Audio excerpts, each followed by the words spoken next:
Hi friends, ఇవాళ simple వేలో ఈజీగా తయారు చేసుకునే ఎగ్ కర్రీ ఎలాగో చూసేద్దాం. ముందుగా ఒక పెద్ద సైజ్ ఆనియన్, 2 మీడియం సైజ్ టమాటాలు, కొద్దిగా కరివేపాకు, కొత్తిమీర, 2 ఎగ్స్. ఇప్పుడు తయారీ విధానం చూసేద్దాం.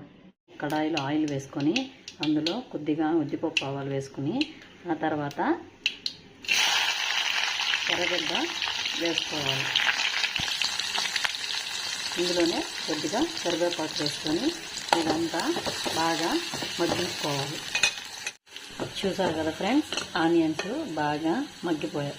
ఇప్పుడు ఇందులో మనం ముందుగా తరిగి పెట్టుకున్న టమాటాలు వేసేసుకొని వీటిని కూడా బాగా మగ్గించుకోవాలి.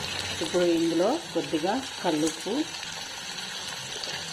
కొద్దిగా పసుపు వేసుకొని బాగా కలుపుకొని వీటిని కూడా బాగా మగ్గించుకుందాం. చూసారు కదా ఫ్రెండ్స్, టమాటాస్ కూడా బాగా మగ్గిపోయాయి. ఇప్పుడు ఇందులో మనం 1 టేబుల్ స్పూన్ కారం, 1 టేబుల్ స్పూన్ ధనియాల పొడి, 1/2 టేబుల్ స్పూన్ గరం మసాలా వేసేసుకొని దీన్ని బాగా కలుపుకొని పచ్చి వాసన పోయేంత వరకు ఉంచేసుకుందాం. ఇప్పుడు ఇందులో కొద్దిగా వాటర్ వేసుకొని మరొకసారి కలుపుకుందాం. కొద్దిసేపు ఇలా ఉడికించుకున్నాక ఇందులో మనం తీసుకున్న ఎగ్స్ని పగలగొట్టుకొని ఇలా వేసేసుకోవడమే. మీరు డైరెక్ట్గా కూడా పగలగొట్టుకొని వేసుకోవచ్చు. నేను కప్లో వేసి చూపిస్తున్నాను.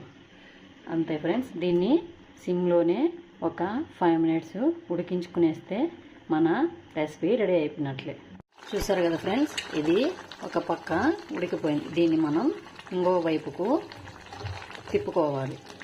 చిన్నగా తిప్పుకోండి, ఉడిపోతాయి. అంతే, ఈ పక్క కూడా ఒక 5 మినిట్స్ ఉడికించుకొని తింపేసుకుందాం. చూసారు కదా ఫ్రెండ్స్, మన ఎగ్ కర్రీ బాగా 2 సైడ్లు ఉడికిపోయింది. అంతే ఫ్రెండ్స్, ఎంతో ఈజీగా చేసుకునే మన ఎగ్ కర్రీ రెడీ అయిపోయినట్లే. ఈ వీడియో కానీ మీకు నచ్చినట్లయితే మన ఛానల్ని సబ్స్క్రైబ్ చేసుకొని లైక్ అండ్ షేర్ చేయండి.